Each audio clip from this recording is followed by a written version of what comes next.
If your life was threatened, you would fight for it, right? Most of us would. But what if you didn't have to?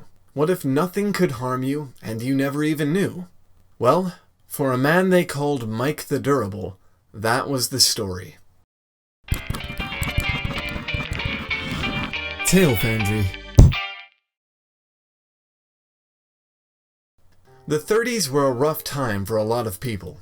Between the loss of jobs, the disgusting living conditions, and all the other horrors that came with the Great Depression, you can imagine it might have been pretty difficult to feel like life was worth living. As a result, a lot of people tried to escape from reality by whatever means possible, and one of the most popular escape routes was to jump down the neck of a bottle and just get sodding drunk. For the shrewd bartender, there was a killing to be made here. Or at least there would have been, if the US government hadn't banned alcohol 10 years earlier. But a little thing like a nationwide ban wasn't about to stop people from going out to the bar. They just had to be a little more crafty about it. To that end, former bartenders across the country began to open discreet little joints called speakeasies, where the thirsty working man could drink his fill. Yeah, the alcohol was bootlegged, and sure, the company was shady at best, but it was better than nothing. Still, even with their underground liquor operations, business was not booming. Since the trade was illegal to begin with, patrons could just lean on their bar tabs indefinitely without worrying about legal justice. No one was going to call the police, no one was going to take them to court. They could drink all they wanted and never pay a dime. So, if you're an illegal bartender, what do you do with someone who refuses to pay? Well, you have a few options. You could just stop serving them. You could ban them from your speakeasy. You could even get some pals together and rough them up a little bit, mob style. Or, if you're Tony Marino, you could just murder them. Every day, Tony tolerated people coming to his bar and drinking themselves silly, and then telling him to put it on the tab. Some paid him back eventually, others didn't. But the worst by far was an old man named Mike Malloy, who practically spent his life at Tony's bar. This guy was almost single-handedly drinking Tony out of a job. Something had to be done. And something would. It just so happens that Tony knew an undertaker, a man who filled his pockets by taking out life insurance policies on people just before they died. And if they didn't, he'd fix that. So Tony, the undertaker, and a few other accomplices came together and hatched a plan. Old Mike Malloy looked like he was about at the end of his rope anyway. If Tony just kept on giving him generous servings of bootleg whiskey, he was bound to keel over in no time. And, if one of them claimed him as a relative and purchased life insurance for him, Tony could more than pay off Mike's endless tab. They spent the next few days getting everything in order, filling out multiple insurance policies, finding someone to pose as Mike's relative, even paying off a physician to pronounce Mike dead from alcoholism. And all the while, Tony kept the alcohol flowing. But Mike didn't seem to be getting any worse. In fact, he seemed happier than ever now that he could drink all he wanted without being pestered about paying his tab.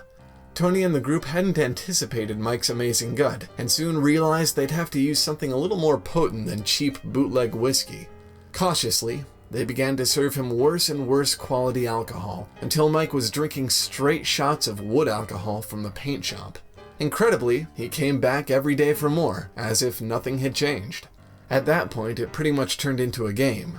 The would-be murderers took turns coming up with things to feed Mike. They slipped turpentine into his drinks. He wasn't bothered. They tried antifreeze. No response. Even rat poison couldn't seem to put Mike down. So they started to get creative. Oysters soaked in denatured alcohol, sandwiches full of rotten sardines, or metal shavings, or carpet tacks. Mike's response? Can I have some more? At their wits' end, and with the monthly insurance bills piling up, the group decided to take a more direct approach. One winter night, when Mike was passed out at the bar like usual, they dragged him out to a park about half a mile away, stripped off his clothes, drenched him in water, and left him for dead. The next morning, Tony Marino showed up to the speakeasy feeling great. He went inside, took off his coat, and his good mood evaporated, because there, on a stool, already waiting for his daily dose, was Mike Malloy.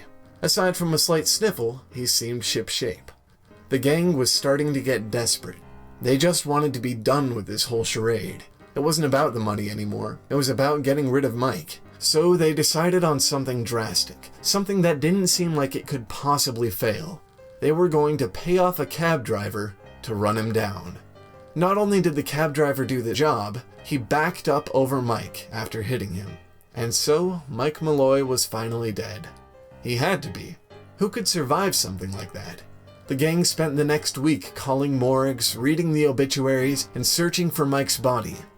They only found it when it came shambling through the door of the speakeasy, covered in bandages. The story was that a police officer just so happened to come across Mike after he'd been run over, and he was taken to the hospital. And now, here he was, bragging about a broken collarbone and asking for another drink. Tony and his accomplices abandoned any pretense of subtlety. What was meant to look like a fatal accident devolved into callous murder. They took a drunken Mike to a hotel, laid him up for the night, and ran a rubber hose from a gas jet into his throat. And finally, after all he'd been through, after all he'd survived, Mike Malloy was dead. A phony physician cited the cause as lobar pneumonia, and the body was buried. When the boys were finally sure that Mike was gone for good, they breathed a collective sigh of relief and picked up their insurance money. And that may have been where the story ended, if they weren't so greedy. Instead of being satisfied with their payout, they tried to collect from multiple insurance agencies. It wasn't long before the insurance companies picked up on their little scheme and ordered an investigation. As Mike's body was exhumed and examined, one by one, the men started to talk. And, one by one, they were sent off to Sing Sing to face the music. When the story hit the papers, it wasn't a story about murder. It was a story about someone they called Mike the Durable. The man, the legend, who could survive just about anything. The weird thing about this story is that, while Mike kind of feels like the hero, he's kind of not. Remember, he was the one taking advantage of the bartender in the beginning. He wasn't exactly a stand-up guy, but the moment he became a victim, we were all on his side. We tend to think of people, and more importantly, characters, as defined by their actions. And that's true, but they're also defined by their circumstances and by the actions of others. This old barfly, who probably would have been forgotten in the end, is now a legend, Mike the Durable, simply because someone tried to kill him and he wouldn't die. Not everyone is responsible for their own legacy. Anyway, I hope you enjoyed the story. I'll see you next time.